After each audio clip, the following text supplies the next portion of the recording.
Alright, hello, welcome back to the channel. Today I am reviewing Alien Earth Season 1. Thanks to my good friend Keith requesting this.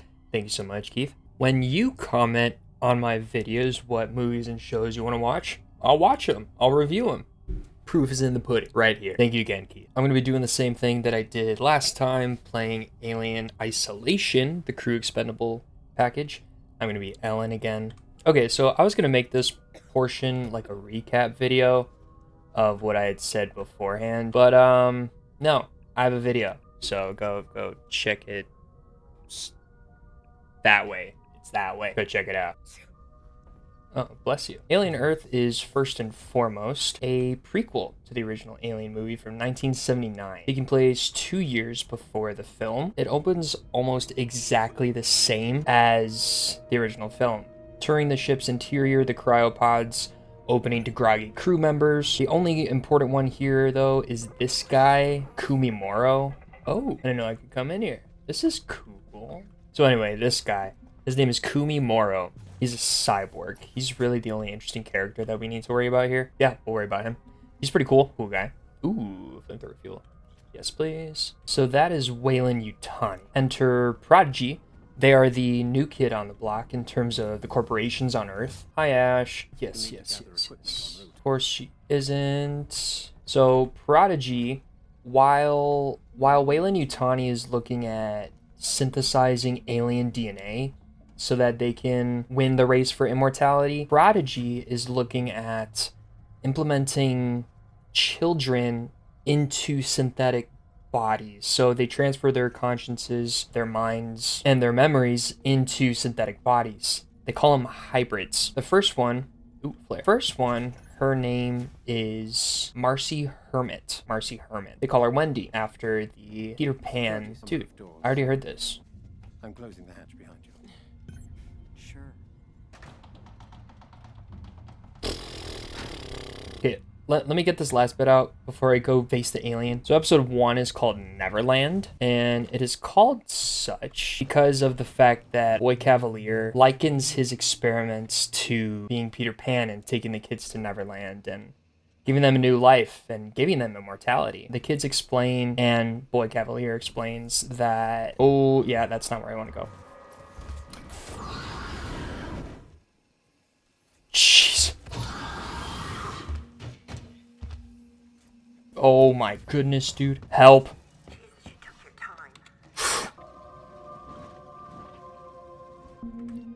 I'm gonna pause real quick. I am so terrified. I literally can't do this review. Okay. So the two scientists in charge of the program, Dame Sylvia and Arthur, bring in more kids that are all renamed after the Lost Boys, like in Peter Pan. They are named Slightly, Curly, Nibs, Smee, and Toodles. Cut to the Weyland-Yutani ship that crash lands into Prodigy City. This door is not open. This one is. Prodigy City is the name of the city that, there he is, that Boy Cavalier owns. His name is Boy Cavalier. Hi, yes, I'm just waiting for you because you scare me. He's just kind of stalking. So, there he is. Hi.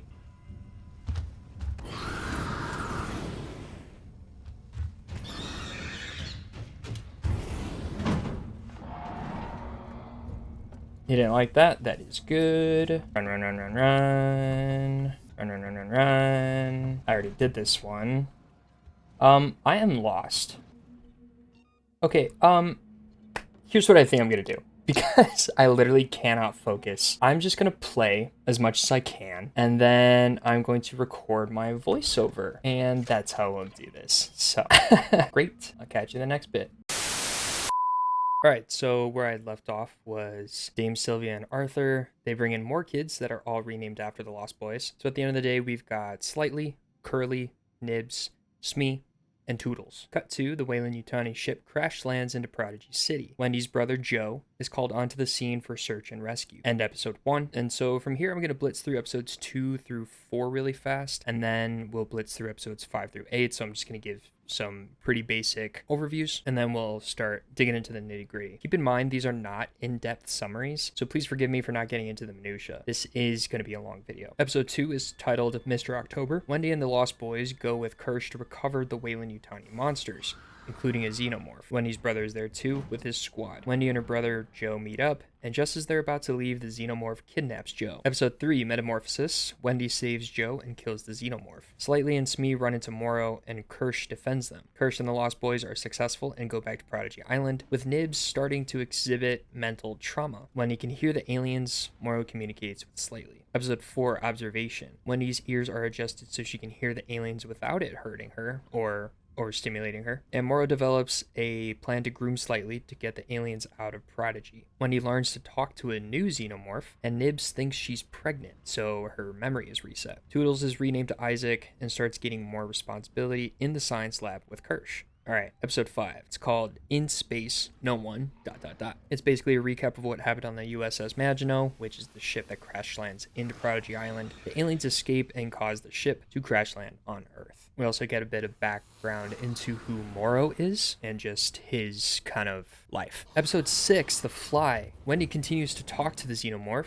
Dame Sylvia and Arthur report on Nibs' worsening mental condition and are ordered to wipe her memory. Sylvia agrees and Arthur doesn't, which causes him to get fired. Cavalier and Kirsch meet with Yutani to discuss the terms of returning the aliens.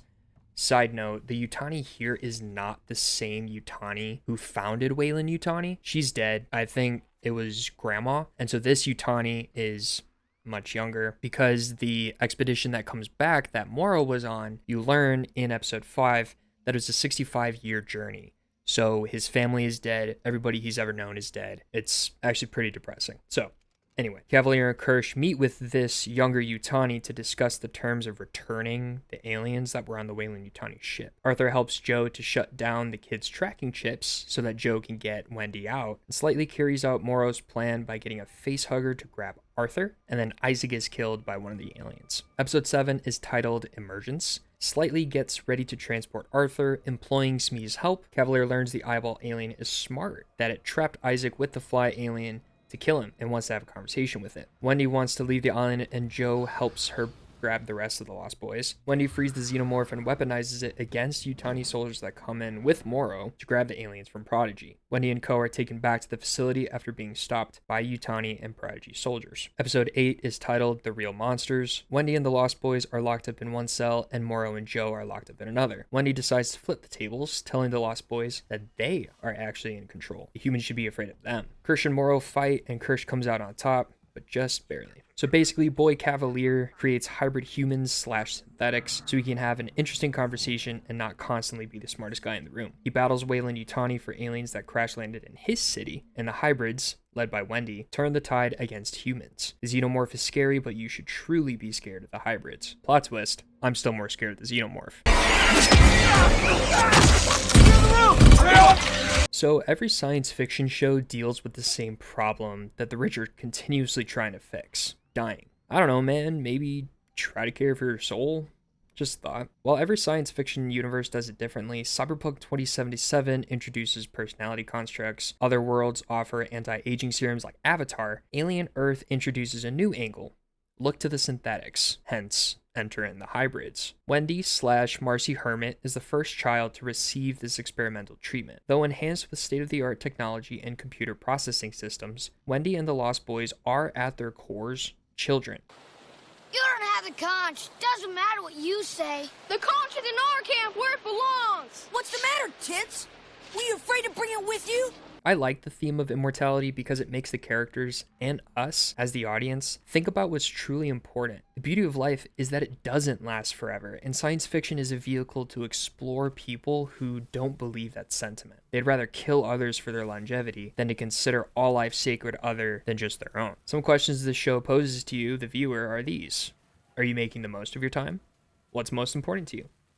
Better get to thinking on it, because the AI is coming for you. This segues perfectly to my next theme, and to the next, and so on. Every science fiction show or movie that's posed this question, always gets me thinking. Ex Machina with Alicia Vikander actually posed a similar set of questions, except Vikander's android, in trying to pass the Turing test, only emulates what Alien Earth asks of us. Do emotions make us human? The hybrids don't experience emotion. It's impossible to program, according to Dame Sylvia and Arthur. So with this in mind, what do you think makes us human? Is it conscience? Is it emotion? Is it both? Is it our moral compass? I don't know the answer. I just know I'm not made of lights and clockwork. Robots, nothing here, just lights and clockwork. I think my favorite episode is actually the last one. I know, I'm so clever for calling this brief exposition after that episode. Point being, you're supposed to fear Wendy and her hybrid Lost Boys. Where the Xenomorph is a mindless killing brute and force of nature, Wendy is cold and calculating. No emotions means she has desires and logical solutions. Therefore, no fear of emotional compromise. Wendy is absolutely a force of nature in her own right, and she controls the Xenomorph. Okay, so do I buy the theme that humans are the real monsters? At this point, it's shoved down my throat so often that if I don't, I'm called a bigot or something. Humans are the problem, but we're also given life for a purpose. Y'all already know my thoughts on that. If not, visit my authenticity video. It'll be up in the corner. We are terrible. That's the whole basis for the gospel. Science fiction just happens to be one of the tools that storytellers use to expose us as human beings. Their problem, though, is that they don't have the answer. I gotta admit, though, it does make for good story and good characterizations. And good questions. Okay.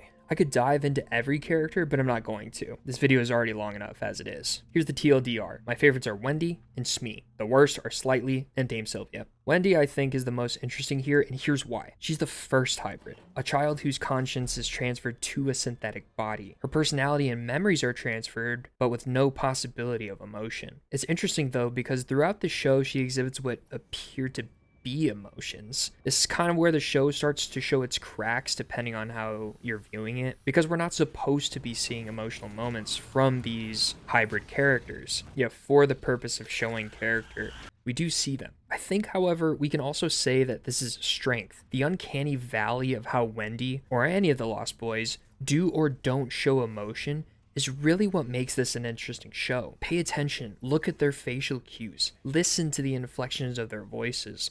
We're supposed to buy into the whole no emotion thing, but can you really completely eradicate emotions? Just because there's no way to physically feel them doesn't mean that the mind can't perceive them. I like how the other hybrids still do act like kids, like Smee. He's so cute, look at him, I love him. He's literally my favorite hybrid besides Wendy. So we've got to touch on this very quickly, the search for knowledge, okay? Cavalier's entire motivation in this show is that he wants to have a conversation with somebody that's smarter than him. Enter this creepy alien. Elephant in the room, AI. Haha, you thought I was going to bring it up with the synthetics. Nah, those synthetics are more akin to friendly C-3POs from Star Wars and the nice guy robots from iRobot than these aliens. These aliens are malicious and hungry. Think about it. Why do science whizzes and nerds create AI in the first place? It's for interesting conversations, making life easier, taking over the world. Terminator. Watch Terminator. Una. TLDR, Cavalier throughout the show expresses to his scientists and subordinates that he's in control. Obviously, things continuously unravel out from beneath his feet. That sense of control just turns into pure delusion. Wendy, by the end, looks Cavalier straight in the face and says, "You think you're the ones in control. We are." What's the story? Dun dun dun. Okay, let's wrap it up. This is the beginning of Earth's downfall. Aliens touch down on Earth, politics happen, new hybrids are unleashed on the planet too. Given that it's just the beginning, it's actually pretty contained. I love that this season ended in such a way that you can kind of infer where things are going from here. That offers two things that are very special to me. One, the season ends where we can open up ourselves to a second one. Two, the season ends where we don't need another season. This offers us another look at the world of Alien from an interesting angle. It's self-contained. We don't have to continue. I am satisfied with what we have. However, Disney, Hulu, whoever the frick is in charge, greenlight the second season. Let Noah Hawley do his thing. Don't interfere and don't Disney it up. Step off. Quick update, they did greenlight season 2. Okay, Alien Earth season 1. Overall, I give it a solid 8. There is a lot that happens that it can just get a bit overwhelming. Hence, I just wanted to gloss over the episode summaries. These are literally hour-long episodes, and there is so much that happens. This could easily turn into like a 2-hour video, giving you everything, all my little and intricate thoughts. I just wanted to make this short, brief, give you a good idea, let you know my thoughts, and give it a good rating. So because there is a lot that happens, it can definitely get a bit overwhelming. The subject matter is heavy and weighty. It sometimes feels groggy and almost like a drag. However, the political nature of the show is one of my favorite things about it. I love politics in fictional worlds.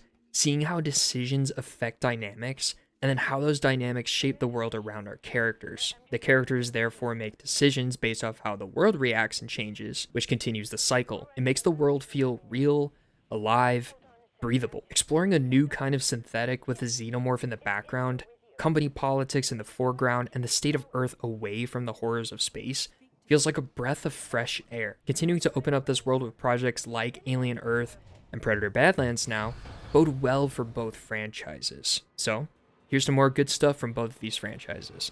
Thank you so much for watching, and I will catch you in the next one.